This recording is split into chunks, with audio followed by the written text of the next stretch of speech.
Flowing from south to north, the St. Johns River is a lifeline to local communities, and the St. Johns Riverkeeper has been the river's voice for over 2 decades. Today we have Hunter Matthews and Trey Ford here to tell us about a new living shoreline at Riverview Park. Gentlemen, thank you so very much for being here today. I really appreciate it. The Riverkeeper is one of my passion projects here, so I really do appreciate you guys being on the show today.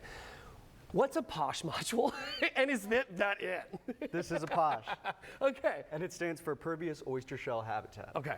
And this was an oyster reef restoration method that was developed a few years ago by researchers at University of North Florida, right here.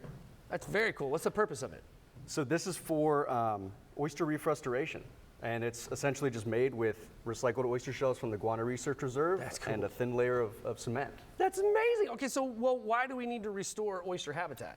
So over centuries of overharvesting and then disease and water quality degradation, we've lost a vast majority of our global oyster reef cover. Oh. And so there's a big movement to restore these oyster reefs and recover a lot of the lost ecosystem services, and then also protect our salt marsh from our increasingly energetic rivers. Yeah, absolutely. Okay, so why Riverview Park then? So Riverview Park is near one of the facilities that contributed to the Northeast Florida Environmental Conservation Fund. And facilities, when they contribute, it means usually that they've been compelled by St. Johns Riverkeeper and Public Trust to pay because they've discharged stormwater in an incorrect manner. And so why Riverview Park? Again, because the first grant recipient of this Northeast Florida Conservation Fund is LISC Jacksonville and RICO, Riverview Collective Community Association or organization, and they're located right in this park. They've kind of adopted this park to take care of it. That's very cool. Who all is involved in this project?